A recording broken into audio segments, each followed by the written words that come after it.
Started with $50. No plan. Just hope. Malik didn't know the rules, but he knew he had to start.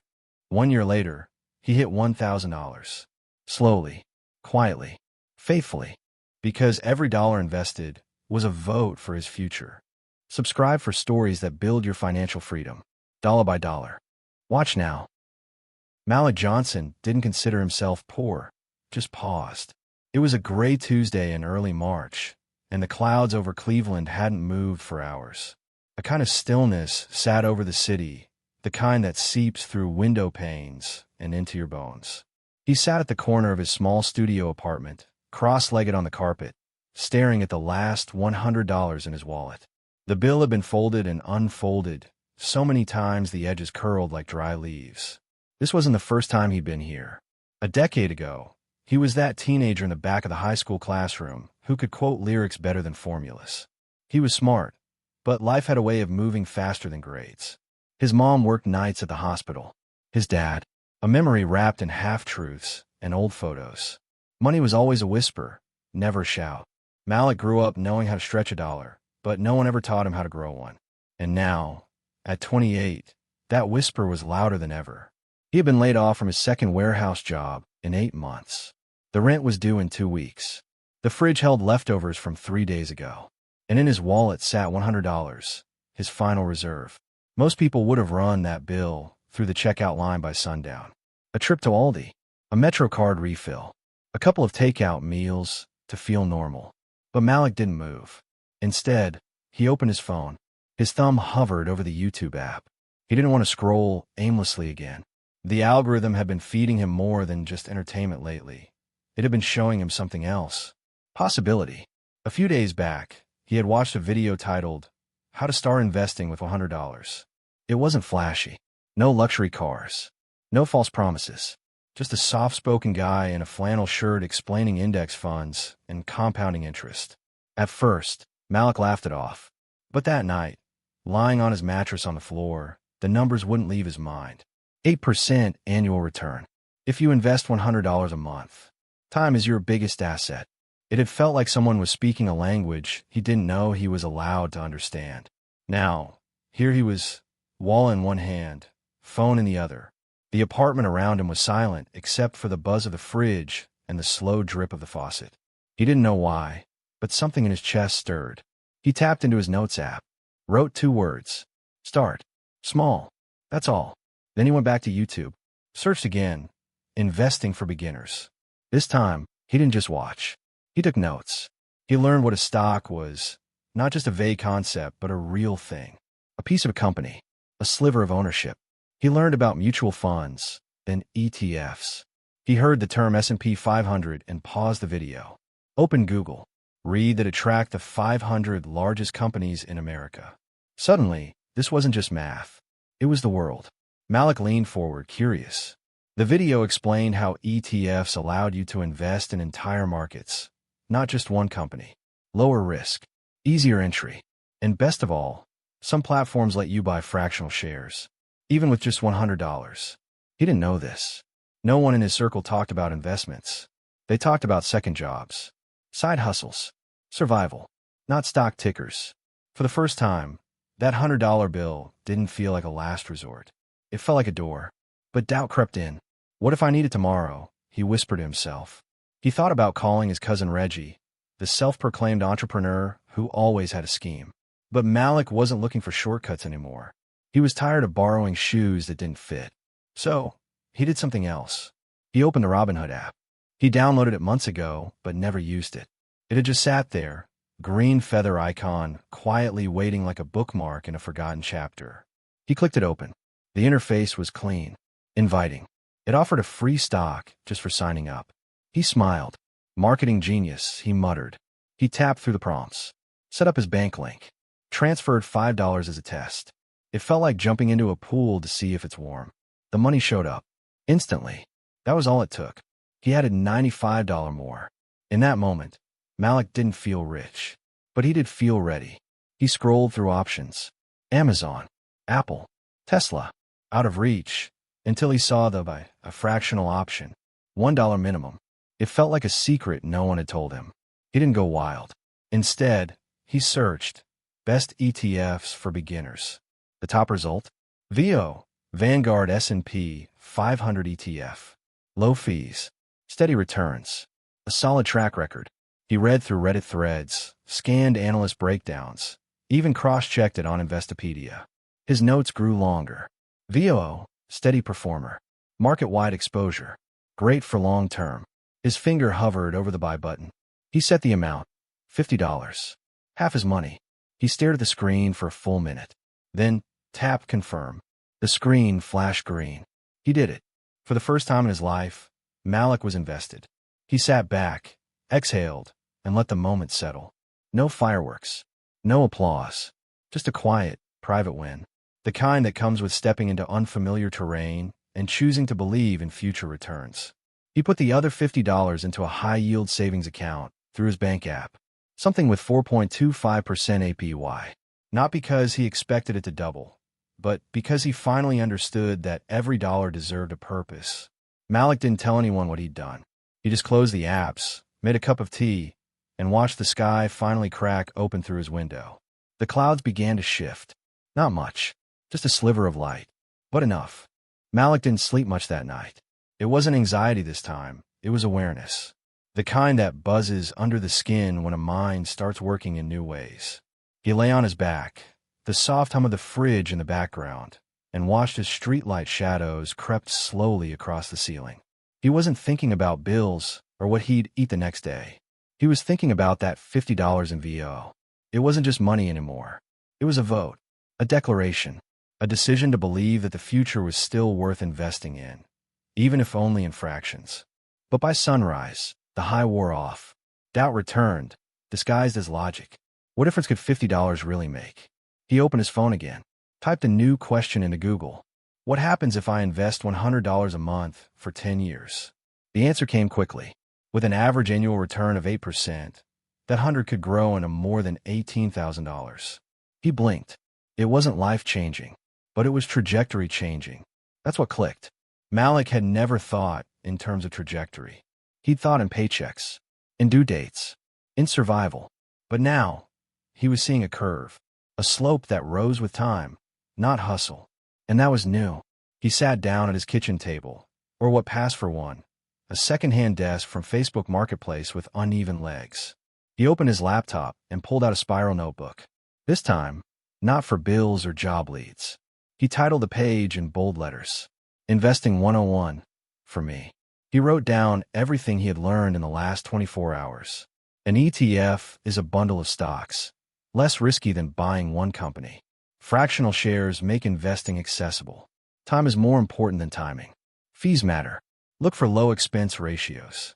Start small. Stay consistent. Then, he wrote something else, something he hadn't heard on any video. The world doesn't care where I start, but I do. That became his principle. The first one. Malik had never followed financial rules before.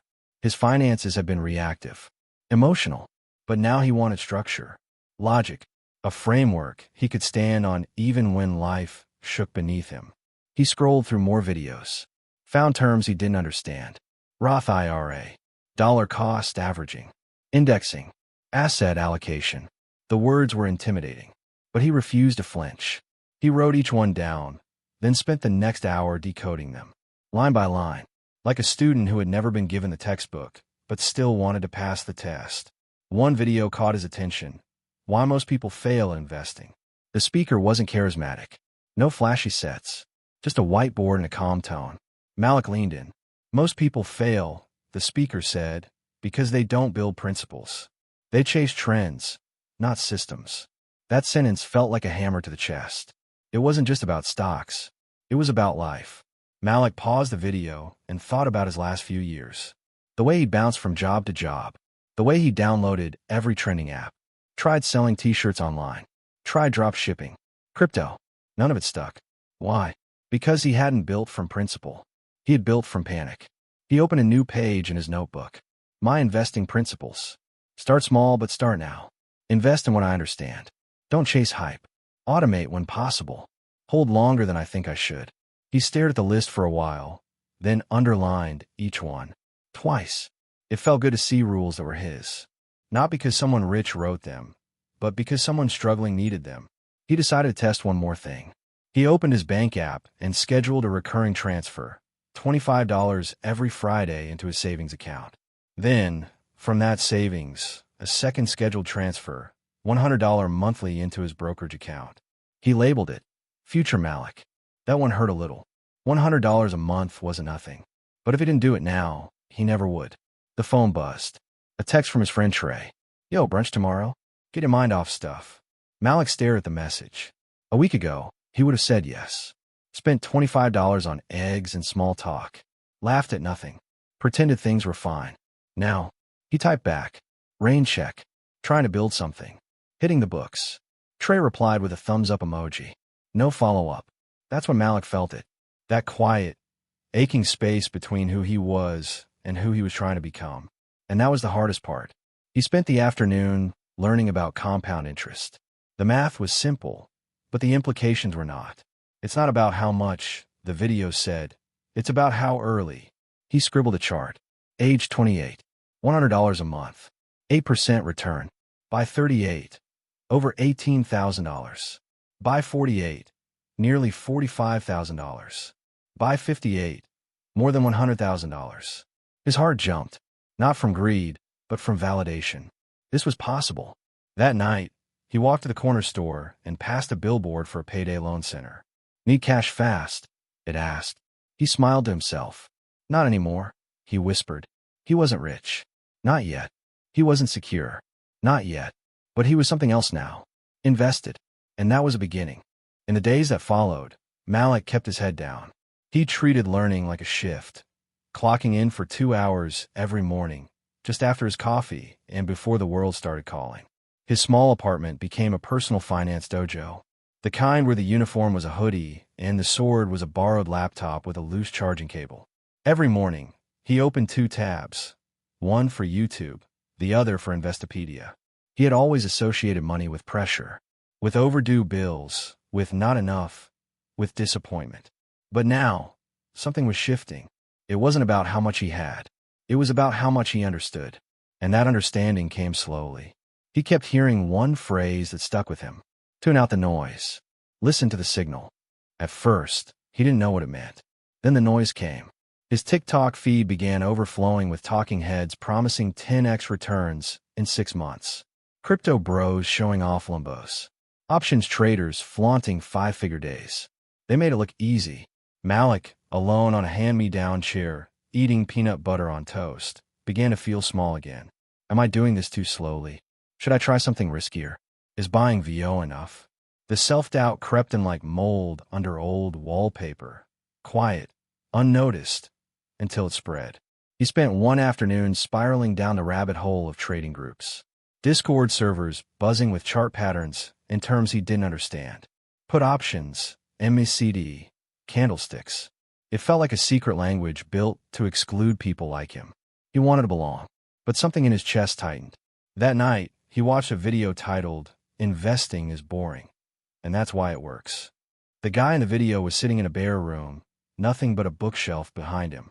No Rolex, no neon lights, just a soft voice and simple words. If investing feels exciting, the man said, you're probably doing it wrong. That hit Malik like cold water. He paused the video, sat still. Then he whispered, almost to himself, I don't need to be fast. I need to be right. It became his mantra.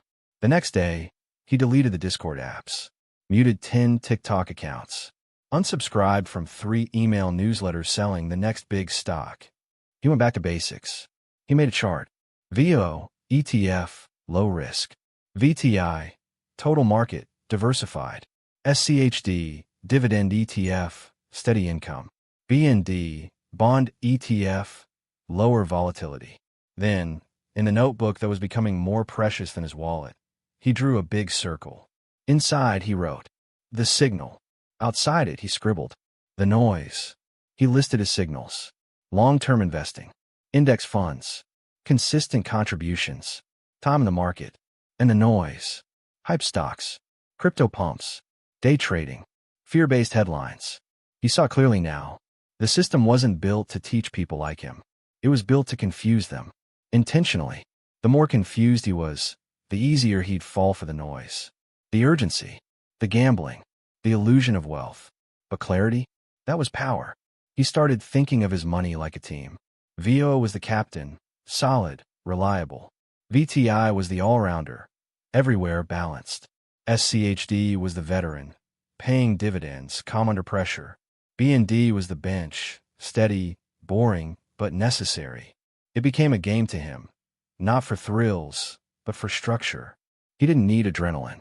He needed alignment. Every Friday, he stuck to the plan. His auto transfer moved $25 to savings. His monthly $100 went to his brokerage. No exceptions. No apologies. One afternoon, he saw a YouTube comment that read, "I've been investing $100 a month for 4 years. Now I have $6,000 in my Roth IRA. It's not huge, but I've never had that much before." Malik smiled. That was it. This wasn't about winning. It was about being in the game.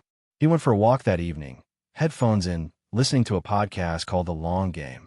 A guest investor said something that made him stop cold in the middle of the sidewalk. "You'll make more money being consistent than being clever." He stood there, cars rushing past, wind hitting his face like a challenge. He didn't need to be a genius. He just needed to not quit. When he got back home, he checked his brokerage account. His $50 in VO had grown, barely. A few cents. But it wasn't about the money. It was about the relationship. He now had something growing in the background. Quietly. Faithfully. Like a plant on a windowsill he watered once a week. The noise would always be there. But Malik? Malik was learning to hear the signal. Malik was halfway through a week of rice, eggs, and frozen peas when the idea hit him. It was mid-afternoon, and the apartment smelled faintly of overcooked rice and Lysol. He had just scrubbed the stovetop. Again, not out of boredom, but because cleaning gave him control.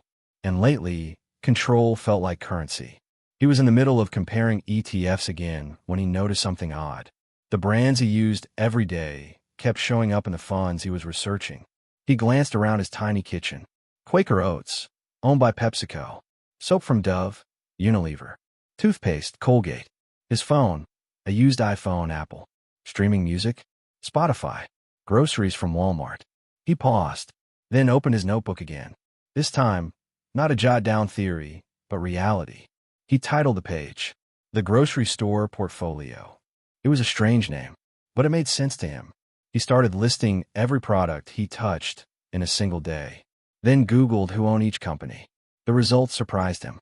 So many of the familiar names were owned by just a few conglomerates, and most of them publicly traded. He laughed under his breath. "I've been giving these companies my money for years and never thought to own a piece of them." That was the day Malik decided to build a micro-portfolio of what he used every week. Not to get rich, but to understand, to participate. He deposited another $25 into his brokerage app.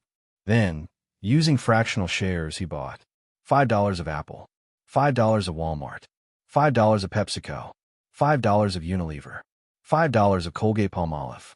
It wasn't much. It didn't move the markets. But for Malik, it moved him. For the first time in his life, the brands in his cabinet were working for him, not just selling to him. And that shift, it was seismic. He wrote it in his journal that night. Every purchase is a vote. Every investment is a seat at the table. The next day, he walked through the grocery store with different eyes. Where others saw labels, Malik saw tickers. Aisle 5. A portfolio. A young woman held up a bottle of Tide detergent. Procter & Gamble. Another checked the price of cereal. General Mills. Kids begged for Doritos. PepsiCo again. He wasn't judging. He was noticing. The world wasn't made of random companies. It was made of patterns. And those patterns, if you understood them, could be used. That realization changed the way he shopped. He still budgeted, still prioritized prices. But now he used it as a learning tool. He'd scan QR codes on products, trace them back to their parent companies, then see if those companies were in his ETFs. Often, they were. It gave him faith in his decisions. These weren't just charts and tickers. These were real businesses serving real needs. And he was part of it. Later that night, he opened a spreadsheet, called it the Malik Index. It was half joke, half holy ritual. He listed every stock he held, the brand, the product in his life, the reason he chose it. Apple, my phone, my music. Walmart, where I shop. PepsiCo, my breakfast oats. Unilever, my soap. Colgate, my toothpaste. Then he added a final column. Does this company help me, or just sell to me? That one mattered. Some companies he used, but didn't respect. Others he admired, even if he didn't use them often. It taught him discernment. Investing wasn't just about liking a brand. It was about trusting the business, knowing the difference between a temporary trend and a foundational service. And that night, in the glow of a second-hand desk lamp, Malik felt something new. Ownership. Not in an arrogant way. In an intentional way. He was no longer just a consumer. He was a contributor. And as he sipped lukewarm tea and watched his portfolio tick upward by 23 cents, he smiled. This is the slowest power I've ever felt, he whispered. And the realist. He clicked off the light, closed his notebook, and for the first time since this journey began, he fell asleep not with a racing mind, but with peace. Because now, even his groceries were working for him. It was on a Thursday afternoon, halfway through folding laundry, that Malik realized something strange was happening to his phone. The algorithm was shifting. YouTube, once a chaotic mix of music videos, pranks, and conspiracy thumbnails, now looked like a university syllabus. Beginner's Guide to Index Funds. Why you shouldn't time the market. The power of long-term investing. There was a rhythm to it now. A flow. Like the internet had stopped shouting and started whispering back useful things. It didn't happen overnight. It was a result of his attention, of what he clicked, what he watched to the end, what he paused and rewound. And as his input changed, so did the output. That, in itself, was a revelation. He began to think of the algorithm like money. It flowed where you directed it. And if you were reckless, it became noise. But if you were deliberate, it became a mentor. So Malik made a decision. He would train his feed the same way he was training his brain. He unsubscribed from channels that fed urgency. He liked every educational video, even when it bored him. He commented on videos that broke things down clearly, not because the creators needed it, but because he needed to reinforce it. And slowly, the feed stopped feeling like temptation and started feeling like school. There was one voice in particular that stood out. A calm, middle-aged woman with graying hair and no flashy backdrop. Her channel was called Penny Logic. She spoke in measured tones, like someone reading bedtime stories instead of financial breakdowns. Her content wasn't viral, but it was valuable. Trust is the first investment, she said in one video. Not in the market, but in yourself. You don't need to know everything. You just need to know why you're doing this. Malik watched that line 3 times. That night, he wrote in his notebook, I trust myself to learn.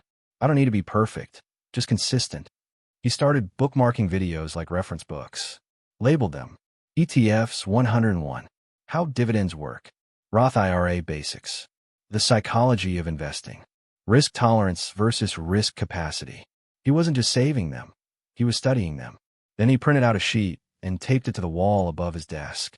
At the top it said, I don't know yet, but I will. Underneath, a list of 10 concepts he didn't fully understand, but wanted to. Expense ratios. Rebalancing. Tax loss harvesting. REITs. Mutual funds versus index funds. Bonds. Inflation hedge. PE ratios. Compound interest tables. Risk tolerance quiz. Each week, he chose one, researched it like a student, and crossed it off with a green pen. The green was important. It was growth. It became a game. How many financial terms could he teach himself before the end of the month? Could he explain them in a sentence to someone else? And the truth was, he could. One afternoon, he got a text from his younger cousin, Dion. Yo, heard you're on that investing wave. What should I buy? Tesla or crypto? Malik smiled. A month ago, he would have guessed. Maybe said Tesla. Probably said crypto. But now, he called Dion instead. Don't think about what's hot. Think about what's steady. Ever heard of VOO? There was silence on the line. VOO? Dion asked. That sound like a new rapper? Malik laughed. No, man. It's the S&P 500. He explained. Slowly. Carefully. Using metaphors. Like how VOO was like a basket of 500 of the biggest companies. How it was slow-moving, but powerful. How it grew quietly, like a tree. Dion was quiet. Man, he said. Nobody ever explained it like that before. Malik didn't realize it at first, but he had just taught someone else. And that was the moment everything changed. because it meant this wasn't just his journey anymore. It was bigger. He ended the call and stared at his wall of terms, then added a new one. Financial teacher, not as a career, but as a role, what he could grow into. That night, he returned to Penny Logic. She had a new video, The 5-Year Mindset. She said, every investor needs 2 timelines, a short one for patience and a long one for vision. Malik wrote that down. It helped, because earlier that day, the market had dropped. His VO shares were down. Not a lot, but enough to notice. And the red number had startled him. For a second, he felt that panic. That voice in his head. Pull out before you lose it. But instead of acting, he opened his notes, reread his principles, and reminded himself, I'm building something I don't need to touch. Then he walked into the kitchen, made some tea, and let the storm pass. Because that's what builders do. They trust the process, even when the scaffolding shakes. The first time Malik saw his portfolio in the red, he felt something primal. It was a Wednesday, barely 8:30 a.m., and he had just woken up, groggy and half-draped in his thrifted blanket. The first thing he did was open the investing app, the way some people check weather texts. And there it was, $6.47, bold, red, stark. His $178 portfolio had dropped overnight. Not much by Wall Street standards, but it felt like the floor under him tilted, just slightly. His first instinct, pull it, get it out, go back to cash. But he didn't. Instead, he sat up, took a breath, and stared at the red number like it owed him an explanation. Because he remembered something from Penny Logic's channel. The market is not a slot machine. It's a wave. And waves move. So Malik grabbed his notebook and wrote, lesson, the first red day is not the last day. It's part of the rhythm. Still, the number sat there, glowing on his screen like a scolding parent. He closed the app, made tea, slowly, measured out the sugar like it mattered. Then he returned to his desk and opened a podcast episode called Down Markets Are Normal. The voice on the podcast explained something no one ever had. Market dips weren't failures. They were features, corrections, natural breath cycles of a system constantly in motion. And more importantly, they were opportunities for disciplined investors. If you're buying in every month, the host said, then dips are when your dollars go further. Think of it like a sale. Everyone's scared, so you get better deals. That metaphor hit Malik hard. He never liked shopping, never understood sales. But this made sense. He opened his app again. Still red. But now, it didn't feel personal. He tapped on VO. Read the 5-year chart. The one that zoomed way out. What looked like a free fall today was barely a wrinkle on the curve. Perspective. He smiled. Then clicked buy. Another $10 into VO. Not because he felt brave, but because he decided to train himself through the fear. That night, he made a rule. Don't react to red days. Respond with education. He posted the quote on his wall. It sat next to another sheet he added. How to survive a down market. Don't panic sell. Zoom out to the long term. Stick to the plan. Remember your why. Buy more if possible. He didn't invent the list. He curated it from books, channels, podcasts, and now it lived above his desk like armor. In the days that followed, more red came. Sometimes $3, sometimes $12. But Malik didn't flinch. Instead, he used it as an opportunity. Each dip was a quiz. Could he stay calm? Could he stick to his principles? He could. And something strange started to happen. The red numbers stopped feeling like failures. They felt like reps, like lifting weights. Temporary strain for future strength. One night, he called his mom. How's work? She asked, tired after a shift. Good. Learning a lot about investing. She chuckled. Look at you. Mr. Wall Street. He laughed too, but then got serious. Ma, did anyone ever teach you about investing? There was a pause. No, baby. I just paid the bills. Try to keep up. And that was it. Malik hung up, heart heavy, not with regret, but with urgency. He realized something. He wasn't just building wealth. He was breaking a cycle. No one had taught his mom, or his dad, or his uncles who worked construction and still lived check to check. Money had been something they managed, not something they grew. And now, he was learning to grow it. That made every red number feel different. Not like loss, but like initiation. He was earning his place, not on some trading floor, but in his family's history. The first to invest. The first to track dividends. the first to know what an ETF even was. And he knew one thing. The best time to build is when others are scared. He saw it now. The apps, the media, the TikToks, all trying to make you chase highs and flee from lows. But Malik, he wasn't chasing. He was planting. He made another transfer. Small. $5 this time. Into VTI. Just because he wanted to reward himself for staying steady. It wasn't the money. It was the message. I stay in. I stay learning. I stay ready. That night, he slept easy. And when the market opened again the next day, his portfolio was up $4.12. But even if it hadn't been, he still would have smiled. Because the red numbers had taught him something green. The first time Malik heard the word Roth, he thought it was someone's name. It popped up in a podcast one afternoon while he was cleaning out the top drawer of his tiny kitchen. Dusty charger cables, a broken can opener, half a roll of pennies. The podcast host was saying something about tax-free growth, and that phrase made Malik freeze mid-swipe. He rewound. Listen again. A Roth IRA lets you invest after-tax money today, so you don't have to pay taxes on it later. All that growth, it's yours. Tax-free. He paused the episode. This sounded too good to be true. He sat at his desk, opened his laptop, and typed into the search bar, "What is a Roth IRA?" The results flooded in. It was simple in concept, but complicated in options. There were rules, limits, penalties, but also power. He learned the basics quickly. Roth IRAs let you contribute up to $6,500 per year. You invest post-tax income, so withdrawals in retirement are tax-free.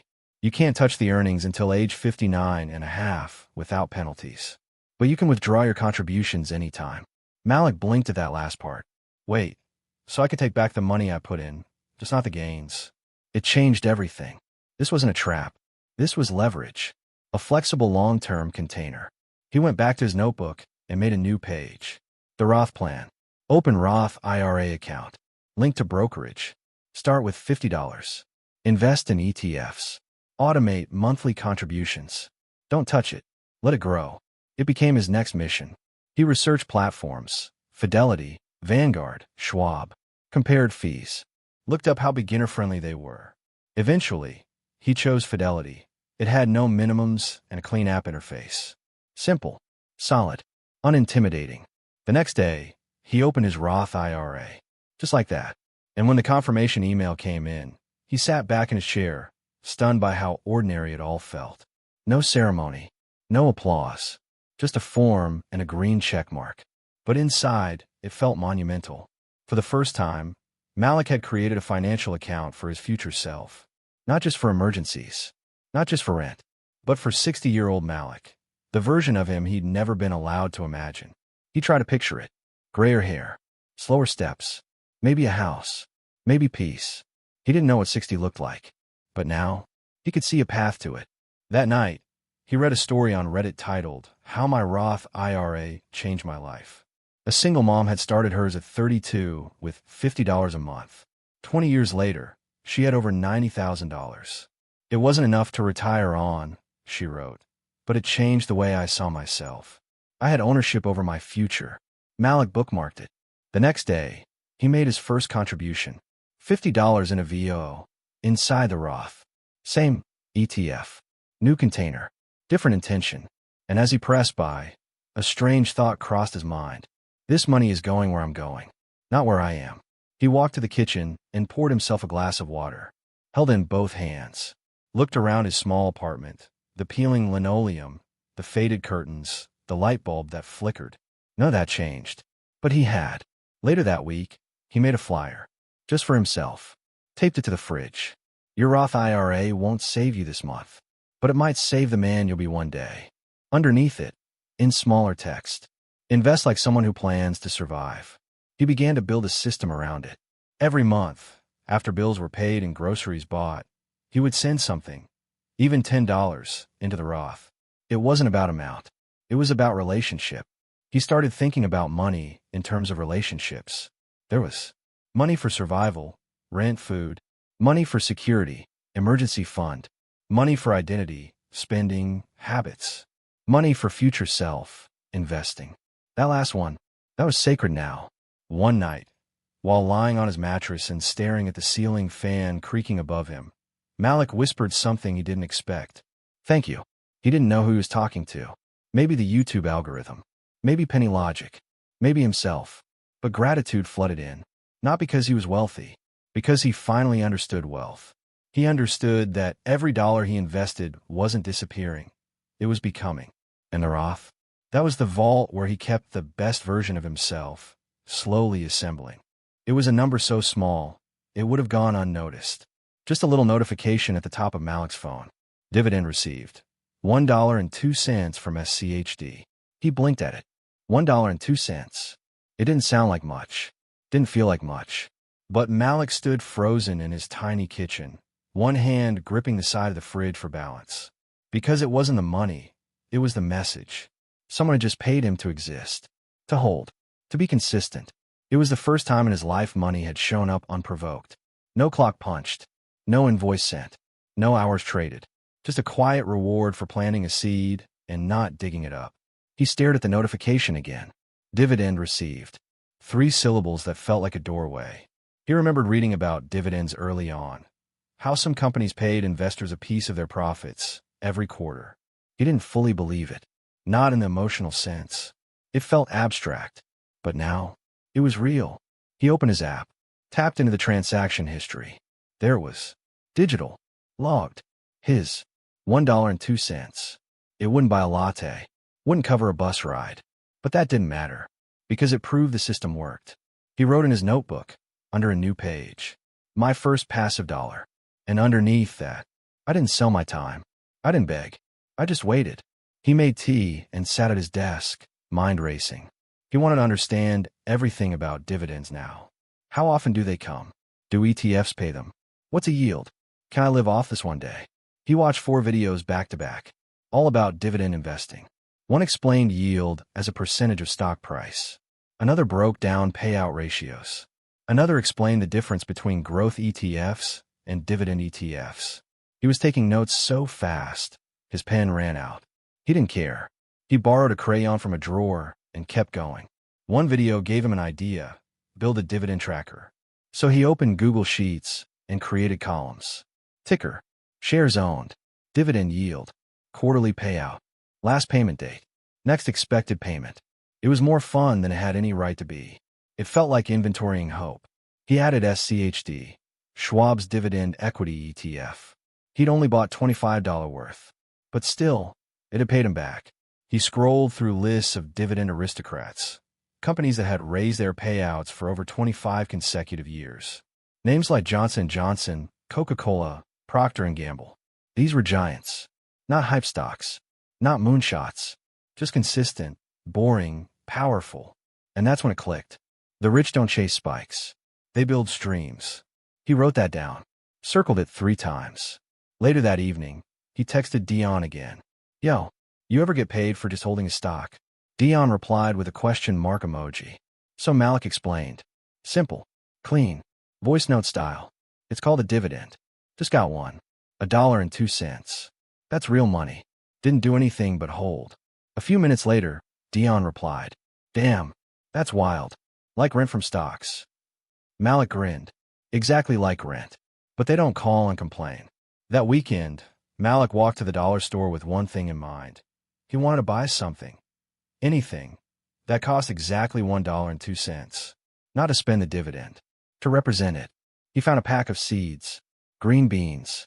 Price. 99 cents plus tax. Perfect. He bought it. Took it home. Planted them in a plastic yogurt tub on the windowsill. Because dividends, he realized, weren't just payments. They were proof of process. He labeled the tub. Dividend beans. Watered them every 2 days. Watched them grow, inch by inch. And every time he saw them reaching toward the light, he remembered. So was he. The knock came at 7:42 a.m. 2 sharp raps on the door, just loud enough to slice through Malik's morning coffee ritual. He paused, mug in hand, already dressed for a job interview. He wasn't expecting anyone. When he opened the door, it was Ms. Alvarez, the building manager, standing in her usual house slippers and navy blue cardigan. Morning, Malik. You got a leak under your unit.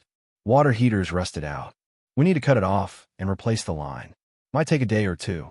He blinked. So, no water? She shook her head. Not until late tomorrow. Sorry, hon. The door clicked shut. The silence that followed was heavy. Malik exhaled, ran his hand over his scalp, and looked around the apartment like it had betrayed him.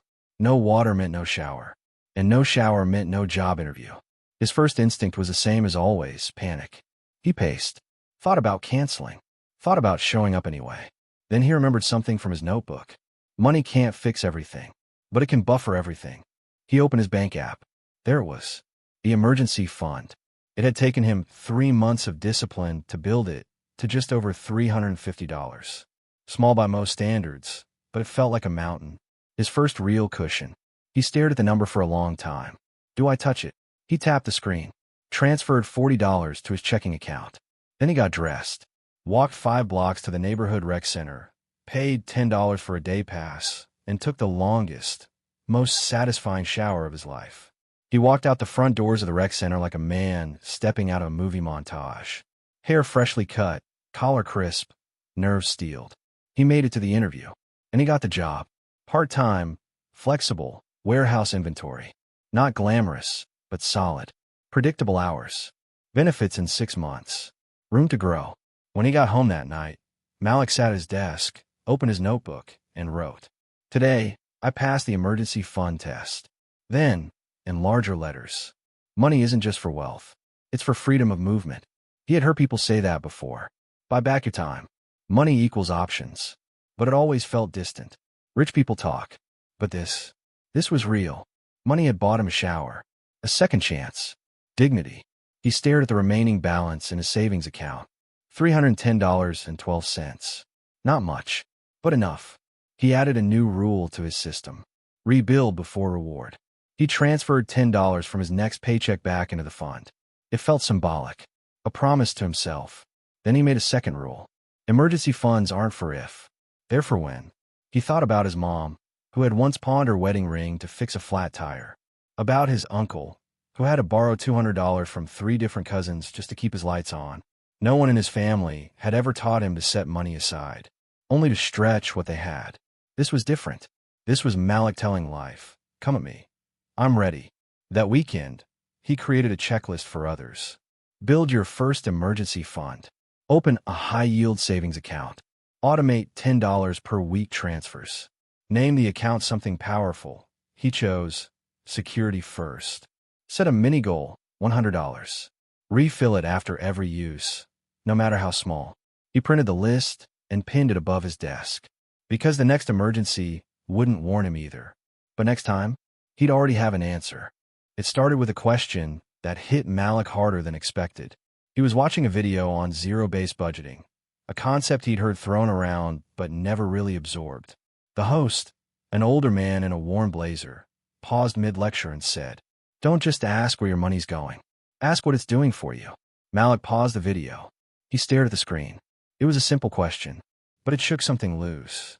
He realized his budget wasn't a plan. It was a reaction, a map drawn after the trip. Rent, groceries, phone bill, bus pass, a few dollars to investing, a little to savings. That was it. No clarity, no intention. He had been surviving on numbers, not values. So he started over. He printed a blank spreadsheet and wrote at the top, "What matters to me?" At first, the list was awkward. Food, shelter, investing, peace of mind. Then he got more honest. Learning, dignity, future freedom, helping family, someday. He stared at those last 2 for a long time. Because up until now, helping had meant giving $20 to Dion when he needed it, or buying an extra meal for someone on the bus. That was kindness, but it wasn't structured. He wanted a budget that reflected his principles, not just his expenses. So he began building what he called the values budget. Every category in his budget had to answer one question. Does this align with who I want to become? Rent? Yes. Stability? Groceries? Yes, but with limits. Streaming services? Maybe.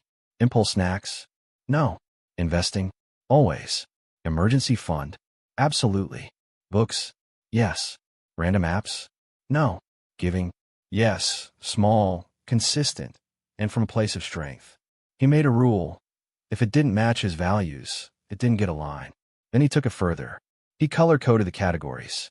green for growth, investing, education, blue for peace, housing, insurance, emergency fund, yellow for maintenance, food, transport, red for temptation, impulse buys, ego spending. He hung the color key on his wall. Every Friday, he would take 30 minutes to review his transactions and highlight them in their category color. The red boxes bothered him at first, but over time, they became rare. Because now, every dollar had a job and a purpose. He gave his budget a name. Freedom Map. It wasn't just a spreadsheet. It was a mirror, and it changed the way he lived. He no longer saw budgeting as punishment. It was a philosophy.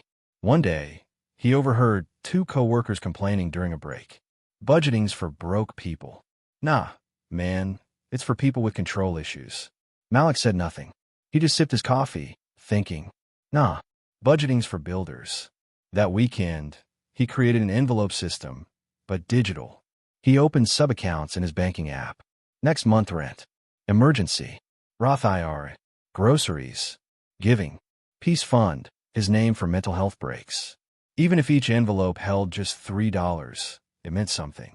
It meant Malik was telling his money where to live before it went missing. He printed out a chart and taped it near his light switch. Each time he deposited something, he filled in a small box. It looked like a child's sticker chart, but to Malik, it was proof of direction. That Sunday, he cleaned his apartment, swept the floor, lit a candle, then sat down with his Freedom Map and smiled. Because for the first time in his life, his money was becoming him. It started with the shoes. They weren't even that expensive, $59.99 on sale. Clean black Nikes with a swoosh so sharp, they looked like confidence stitched into leather. Malik hadn't bought anything for himself in months. He'd been walking to work in the same scuffed pair of canvas sneakers he'd owned since college. Holes in the heel, threadbare laces. Water leaked in when it rained. So when his phone buzzed with a 15% off coupon and he saw those shoes, shiny and dignified, he clicked by before he could second-guess it. I've been good, he told himself. I deserve this. It was just one decision, but open the gate. The next day, it was takeout, Thai noodles with spring rolls and an iced tea. Then a $3 lottery ticket. Then a movie rental he didn't finish watching. By Sunday, $83.47 had vanished. And the worst part, he hadn't tracked any of it. His Freedom Map sat on the desk untouched. His budget envelopes were unbalanced. His Roth contribution for the month skipped. It wasn't a crisis. Not yet. His bills were still paid. His emergency fund untouched. But emotionally, he felt like a house with a back door left open. Cold air creeping in. Quiet dread settling in the corners. That Sunday night, Malik sat in the dark, legs crossed on the floor, phone face down beside him. The apartment was quiet except for the hum of the fridge and the occasional clink of a neighbor's footsteps upstairs. He felt ashamed. He had worked so hard to build discipline, and in one lazy weekend, it felt like he'd cracked it. He pulled out his notebook, flipped to the page that read, Freedom Map. It mocked him. He turned to a fresh sheet and wrote, Why did I slip? At first, the answers were shallow. I was tired. It was just one thing. I haven't had fun in weeks. But then he dug deeper. I wanted to feel normal. I didn't want to think for once. I'm mistreating myself. That last one hit hard. He missed spontaneity. Missed feeling like life wasn't just a checklist. Missed freedom. He wrote something in bold. Discipline without joy becomes a prison. And suddenly he understood. Budgeting wasn't about restriction. It was about alignment. He hadn't failed because he bought shoes. He had faltered because he didn't plan space for joy. So the next morning, Malik got to work, not just at his job, but on his system. He made a new envelope. Joy. It started with $5. Every week, he put something in it. For coffee, or takeout, or a new notebook. Not to escape his values, but to celebrate them. He wrote a new budget rule. Fun isn't failure. It's fuel. Then he rebalanced the envelopes. Moved $20 from his next grocery allotment into investing. He didn't want the month to pass without making his Roth contribution. And when he checked his portfolio, it was up. Not by much, $8.71, but enough to remind him, progress is still happening. Even when he slips. Even when he feels like he's starting over. Because he wasn't. He was returning. And that was different. Returning means you left the path. Starting over means you forgot it existed. He hadn't forgotten. He was still Malik. Still the man who made a dollar stretch. Still the man who tracked dividends like rain. Still the man who saw grocery aisles as investment catalogs. He's got tired. And now, he was recharged. Later that week, he wore the new shoes on his morning walk. They felt light, comfortable, not as a symbol of failure, but as a reminder of growth. Because Malik wasn't trying to become perfect. He was trying to become honest. And honesty, he realized, was the strongest currency he had. Malik didn't realize it at first. Not when he skipped his Roth contribution that month. Not when he spent the joy envelope on a new hoodie instead of spreading it across small wins. Not even when he fell behind on tracking his expenses. It wasn't until he opened his brokerage app one morning and stared at the same number, unchanged for over a week, that it hit him. He was losing momentum, not in dollars, in belief. The number on the screen wasn't shrinking, but something inside him was. His investing habit, once sacred, rhythmic, had become quiet, dusty, a well he hadn't drawn from in days. He felt it as he stood in his small kitchen, sipping coffee gone cold, staring out the window at the city he was trying to rise above. The sky looked heavy. The world moved indifferent below. He opened his notebook, flipped to a page he'd titled Compound Interest Graphs back when he first learned about long-term investing. The curves rose like mountains across the grid. Predictable, steady, glorious. But in that moment, the curve felt distant, untouchable. It's going to take forever, he mumbled. Then he closed the notebook, sat in silence. He was still contributing, sometimes, still checking. But something had shifted in his spirit. The early fire? Dimmed. The daily buzz of discovery? Gone. He missed it. And yet, he couldn't fake it. So he didn't. He let himself sit in the truth. Progress wasn't always obvious. Growth wasn't always visible. Faith in the system didn't always feel like certainty. That day, he went to work. He smiled. He stocked boxes. He took a 10-minute break on a crate in the warehouse and stared at the sky through a dusty skylight. He didn't open the app. He didn't run numbers. He just existed. And then, the next morning, it happened. An email subject line blinked on his screen. Dividend notification. $2.64 from VTI. That was more than double his first dividend. His heart stuttered. He clicked it open. It was real. And just like that, the dust fell off the curve. Because even when he wasn't checking, even when he wasn't believing, the system had still been working. That tiny seed of a portfolio. It hadn't judged him. It hadn't frozen. It had continued. Quiet. Consistent. Faithful. He smiled. Then laughed. Not because of the $2.64, but because of the reminder. The graph on his wall wasn't a fantasy. It was a mirror. A reflection of what small effort could become. He made tea and sat at his desk. This time not to budget, not to track, but just to remember. He opened his notebook to a fresh page. Wrote at the top in bold letters. Compound faith. And underneath. Growth is not a feeling. It's a function. And faith is the decision to keep going when belief gets tired. He didn't make any new investments that day. Didn't reset his budget. Didn't overhaul his system. He just looked at the small plant on his windowsill, those green bean seeds he planted weeks ago, and smiled. They had grown, not because he stared at them, but because he kept watering them. That night, Malik lit a candle, played a podcast on loop called The Patience Portfolio, and let himself feel what he hadn't in a while. Pride, because he hadn't quit, and the system hadn't either. It was a Sunday, quiet, overcast, the kind of afternoon that makes the world feel paused. No cars, no sirens, no distractions. Malik sat cross-legged on the floor with a blanket around his shoulders and the remnants of a peanut butter sandwich on a plate beside him. Rain tapped the window like a soft metronome. He had planned to go over his budget, maybe rebalance his ETF allocations. But instead, he found himself opening a blank page in his notebook and writing at the top, "Dear me, 10 years from now." At first, it felt silly, like some journaling prompt out of self-help book. But the moment his pen moved, he couldn't stop. Dear me, 10 years from now. If you're reading this, you're 38. Older. Hopefully wiser. Maybe grayer around the edges. Maybe not in this apartment anymore. Maybe with a home that's truly yours.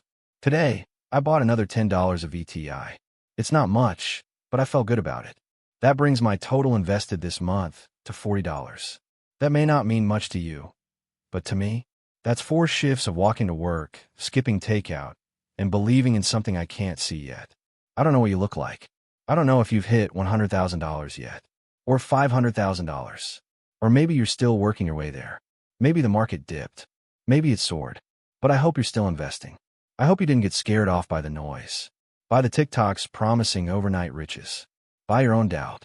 Right now, I'm still figuring it all out. But I'm consistent. I'm learning. I'm showing up. This week, I received a dividend that felt like magic.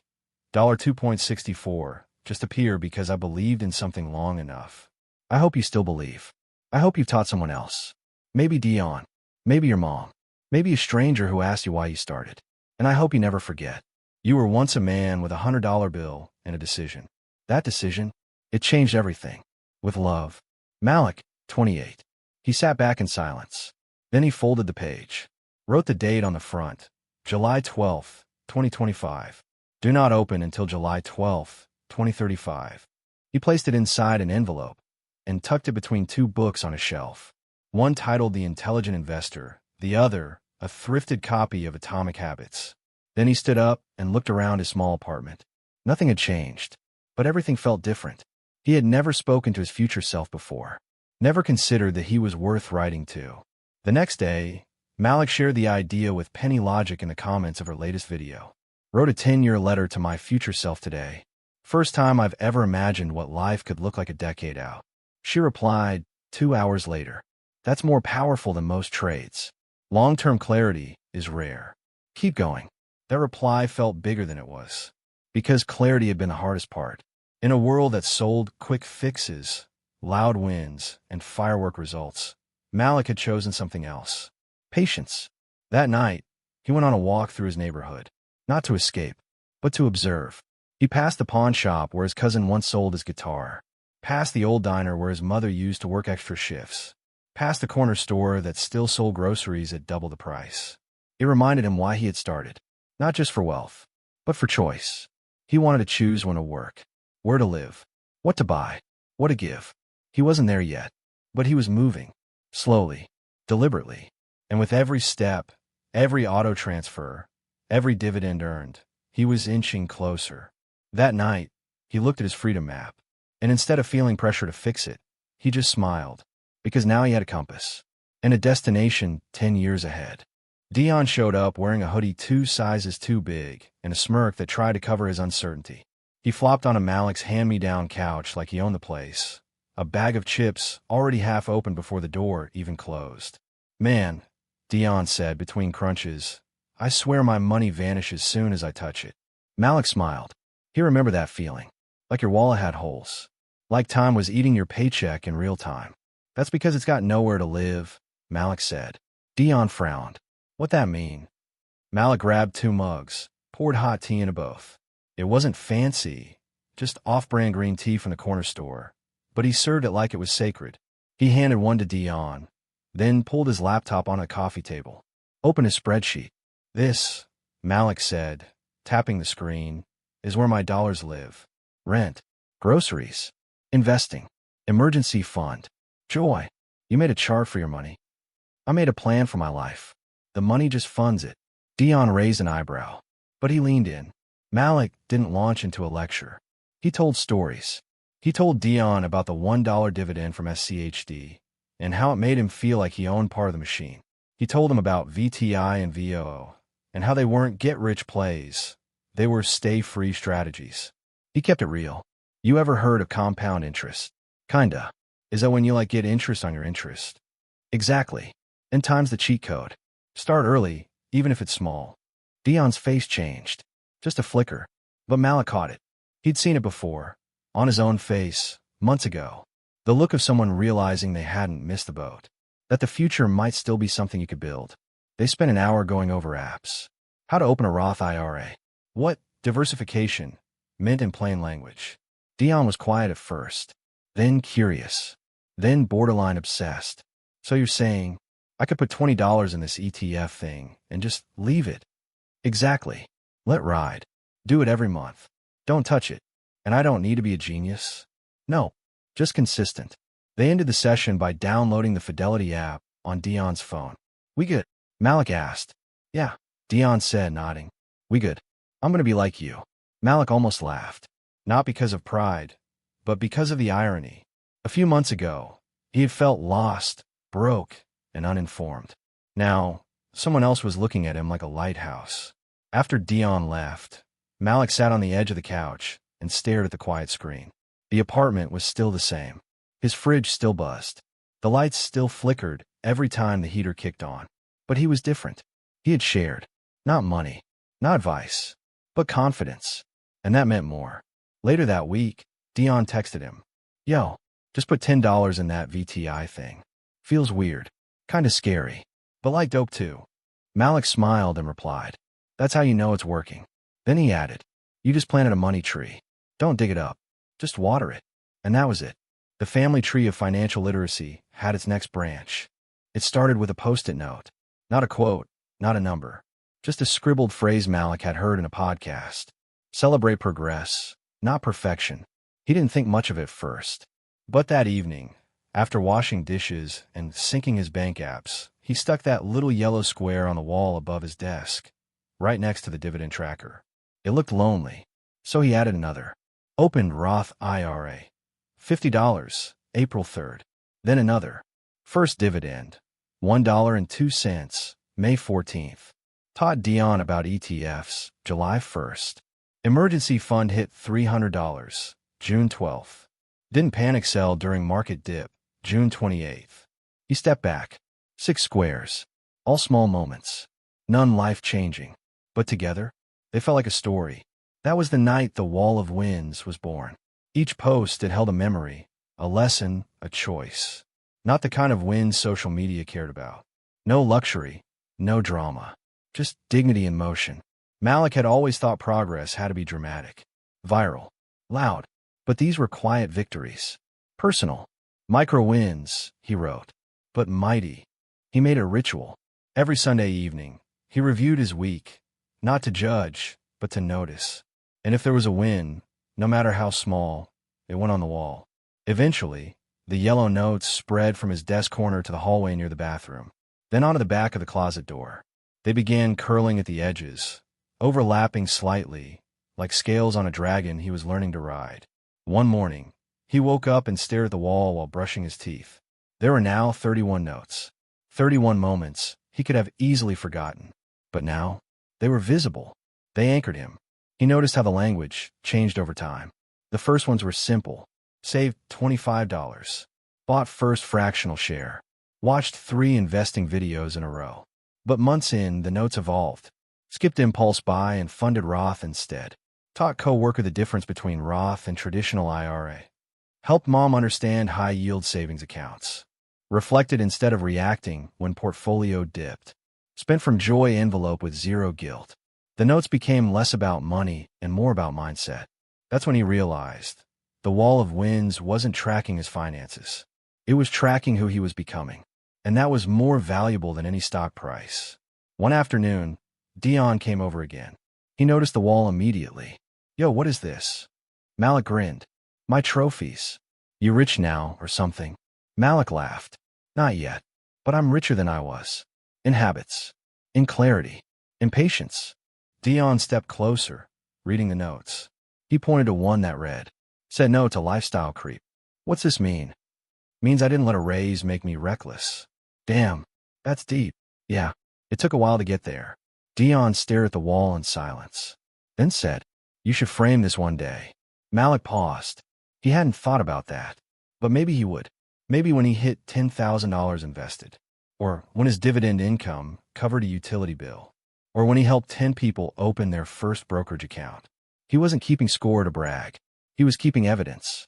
Because on the hard days, the days he wanted to quit, to spend, to doubt, those squares reminded him, you've come too far to unlearn what you now know. That night, he added another note. Didn't wait to be ready. Just started. And that was the biggest one of all. The number didn't hit like fireworks. There was no applause. No rush of adrenaline. No special ringtone. Just a quiet alert on Malik's phone. Around 6:47 p.m. on a Thursday. Your portfolio has reached $1,008.13. He stared at it. A full minute passed before he moved. Then, slowly, He set his phone down and leaned back on the couch, letting the number hang in the air like a gospel he didn't know he needed. $1,000. 4 digits. All his. Invested. Growing. Real. He whispered the words out loud, like a prayer. $1,000. Not saved. Not spent. Not owed. Invested. His entire life. That number had felt untouchable. He'd had it in his bank account once or twice, but it never lasted. Rent, bills, car repairs. Life always chewed it up before it could mean anything. But now, it was staying. It was working. He opened his investing app just to look. VTI, VOO, SCHD, Apple, Walmart, all showing tiny green arrows like proud children raising their hands. He scrolled through his transaction history. So many $10s. So many $5s. A few skipped months. But mostly, consistency. That was the magic. No lottery. No windfall. Just discipline. Just time. He stood up and walked over to the wall of wins. Took a fresh yellow Post-it and wrote.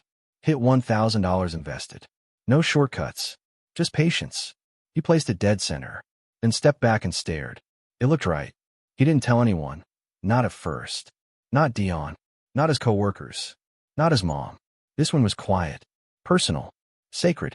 But later that evening, as the sun dipped behind the apartment buildings, Malik did something else.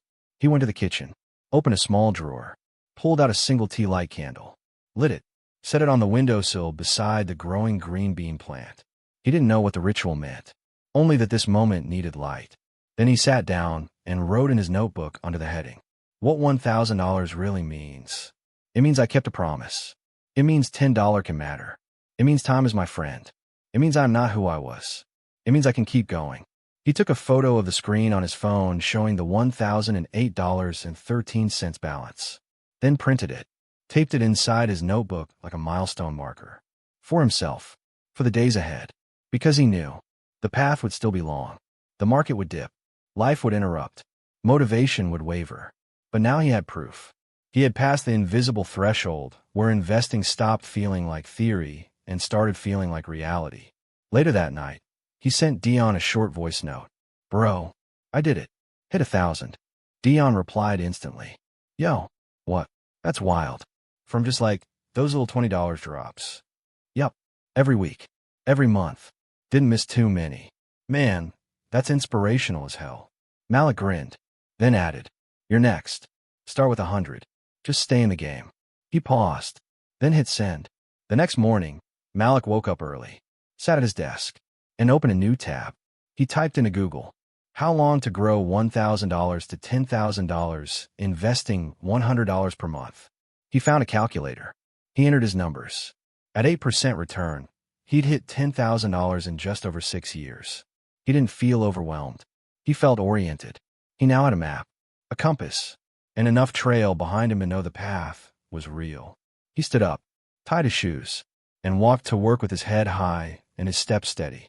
Because now, he wasn't hoping. He was building. The first week of August was brutal. The warehouse cut everyone's hours. Malik went from 30 hours a week to 15. No warning.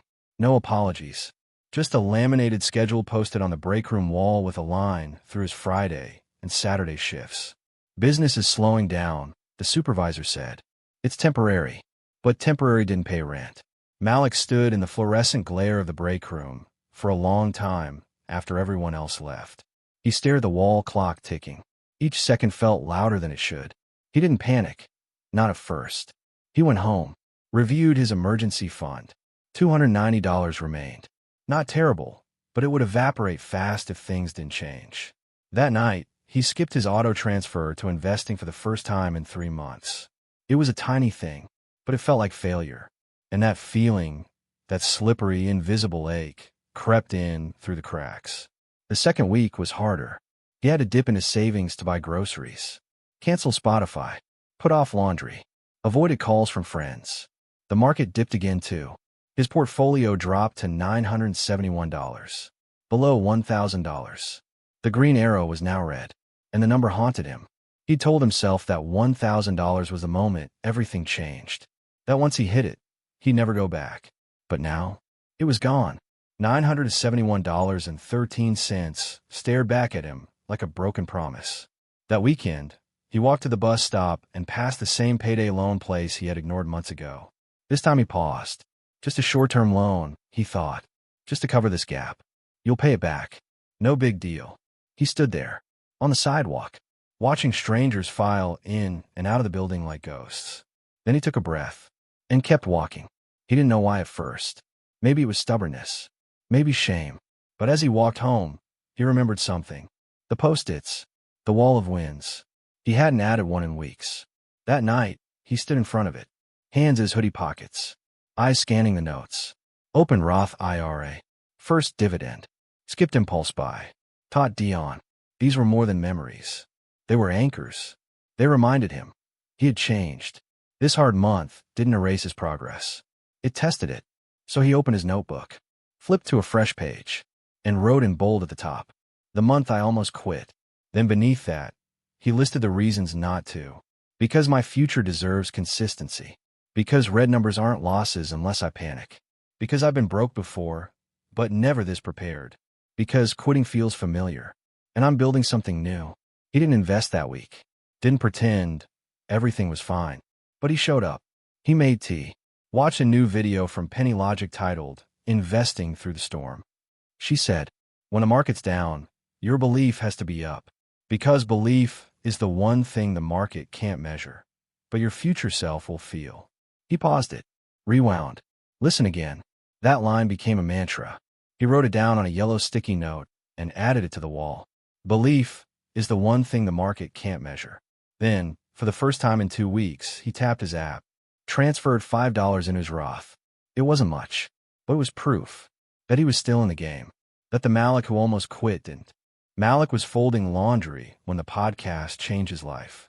He had been half listening to a personal finance episode, playing from his cracked Bluetooth speaker. Nothing special. The host was going through basic tips: build an emergency fund, invest in ETFs, live below your means. Then, in the middle of a ramble, the guest, an ex-teacher turned financial coach, said this: "Most people overestimate what they can do in a month and underestimate what they can do in 3 years." Malik froze. The socks in his hands slipped onto the floor. 3 years. He repeated it in his head like a riddle. He hadn't thought that far ahead. Not really. Most of his goals were 30-day cycles. Survive the month. Make the transfer. Don't overspend. But 3 years? That was a different kind of math. He turned off the speaker, sat at his desk, opened his notebook and wrote, "Where I want to be in 3 years." It felt like riding into fog, but he kept going. Age, 31. Invested, $10,000 minimum. Emergency fund, $2,000. Dividend income, $25 per month. No high-interest debt. Health, stable, strong, sleeping 7 hours per night. Mind, focused, grounded. Family, helping mom with bills. Housing, out of this apartment. New space with sunlight. He paused, then added something in a different pen. Still me. Still humble. Still building. He stared at the page for a long time, and for the first time in months, he didn't feel behind. He felt early. He realized that time was no longer something to escape. It was a tool, a partner, a multiplier. 3 years from now, he whispered, starts right now. He turned the page, titled it, "How I'll Get There." He broke it down. Monthly investing, $100 minimum. Roth IRA contributions, $1,000 per year minimum. Read one finance book every 60 days. Teach one person a month something I've learned. One joy purchase per month. No guilt.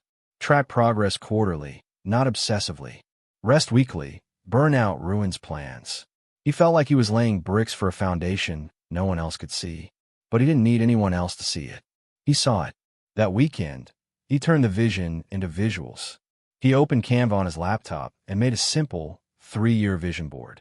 A Roth IRA chart with $10,000 at the top. A picture of a cozy apartment with natural light. A sticky note that said $25/month in dividends. A photo of a smiling family at a dinner table. The words, "Still me. Still building." He printed it, taped it to the inside of his closet door. He called it his private motivation. Every morning, before work, he opened that door and stared at it for just a few seconds. Not to chase hype, to remember direction. It changed the way he walked. It changed the way he worked. It changed the way he forgave himself on hard days. Because he now had a window into the man he wanted to meet on the other side of 1,095 days.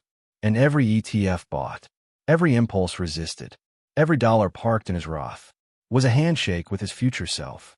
Malik was walking home from work when he realized something felt off. Not bad, just different. The sky was a soft amber. The streets were quiet. His earbuds played a calm jazz loop he'd found the night before. Everything around him was ordinary, but inside, he felt a calm he didn't recognize. It wasn't happiness, not excitement. It was enough. He stepped into his apartment, tossed his keys into the chip bowl by the door, and didn't open his investing app. Not because he was avoiding it, but because he didn't need it. His money was still working, but so was he. And for the first time, those two things weren't fighting. They were walking side by side. He heated leftovers, sat down at the table, opened his notebook, and just wrote, without prompting, "What if I'm already rich?" Not in dollars, but in decisions. He thought about how he used to define wealth. A fancy car, designer clothes, $100,000 in a brokerage account, freedom to do whatever, whenever. Now, his definition had changed. He started a new page, new definition of wealth. Knowing I don't have to impress anyone. Having $500 set aside for when life gets loud. Seeing money come in while I sleep. Being able to teach what I've learned. Saying no without panic. Investing in my future, even with $10. Sleeping well. Feeling peace when I cook my own food. Not flinching when rent is due. Helping Dion open his Roth. He stopped, took a breath, stared at the list like it was a mirror. Then he wrote, at the bottom, "Wealth isn't the money. It's what happens to you because of the money." That night, he didn't light a candle or play an investing podcast. He cleaned his apartment. He called his mom. He made a cup of tea and sat in silence, staring out the window at the world going about its business. And in that moment, he realized something profound. He no longer felt behind. The invisible clock that used to tick above his head, whispering, you're late," was gone. He had stopped chasing some distant version of success. Instead, he was growing into it. And that meant something deeper than all the charts and calculators ever could. That weekend, Malik made a new section in his notebook. Emotional wealth. He listed moments that felt like money, but weren't. The day he resisted payday loans. The first time Dion called him inspiring. Cooking without guilt. Laughing alone without loneliness. Staring at the dividend bean plant and seeing growth, not just leaves. He understood now. Money wasn't the destination. It was the tool, the map, the garden spade. And he, Malik Johnson, once broke and unsure and invisible, was the gardener. He looked at his bank account. It wasn't overflowing, but it wasn't empty. And more importantly, it was aligned. He didn't have it all, but he had enough. And that, finally, felt like wealth. It was a year to the day since Malik bought his first $50 of VO. He hadn't planned anything. No party. No speech. But when he woke up that morning, something told him to pause. He sat at the edge of his bed, rubbed his eyes, and let the silence settle. A morning breeze crept through the cracked window. The green bean plant in the windowsill swayed gently, taller than it had ever been. He stood up, opened his closet, and there it was, the 3-year vision board. Some of the paper edges were curling. The tape was loosening in one corner, but it was still intact. He touched the corner that said, "Still me. Still building." Then he opened his investing app. $2,421.71. He smiled, not because of the number, but because of what it represented. 12 months of trust, 1,000 tiny decisions, a dozen skip takeouts, hundreds of steps walked instead of rides hailed. He scrolled through his transaction history. Every $5, $10, $25 contribution logged like breadcrumbs leading back to a man who started with questions and stayed for the answers. He remembered the first time he almost quit, the first dividend, the job interview, the budgeting relapse, the 3-year plan, the day he lit a tea light when he crossed $1,000. Every moment was still in him, not like scars, like muscle. He made breakfast, eggs, toast, a slice apiece. Then he sat down at his desk and pulled out a blank sheet. Titled it, "The Man I Became." Underneath, he wrote, "Not a millionaire, not viral, not famous, but steady, but free, but finally mine." Then he made a list, not of net worth, but of traits. He shows up for himself, even when no one claps. He believes in long games. He teaches what he learns. He makes space for joy. He walks past the noise. He saves before he spends. He trusts slow growth. He forgives his stumbles. He still budgets, even on the good days. He's planting seeds for people he may never meet. He stared at the page. It didn't look like a financial plan. It looked like a character profile. And it was all true. He was becoming the kind of man who had structure, not just motivation. Systems, not just streaks. He was no longer someone hoping to get his life together. He had. Not perfectly, but faithfully. That afternoon, Malik walked to the park with his notebook. He found a bench under a tree. The wind was soft. Families played in the distance. A kid zoomed past on a scooter. He opened his notebook and turned to the very first page, where he had written, "Investing 101, for me." He smiled. Then he flipped to the latest page. "The man I became." And he saw it clearly now. The story wasn't about getting rich. It was about becoming whole. So maybe you don't have much. Maybe it's just $5. Maybe it's just belief.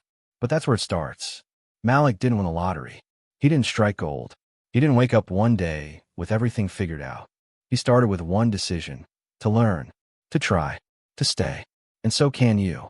If this story felt familiar, if you've ever stared at your account wondering if change was even possible, know this. You're not behind. You're not too late. And you're never too broke to begin. Start with what you have. Build one habit. Make one decision your future self will thank you for. Because the difference between stuck and free is just one step, taken again and again. And if you need a sign, this is it. Subscribe to Dollar by Dollar for more stories just like this. Because financial freedom doesn't start with wealth, it starts with you.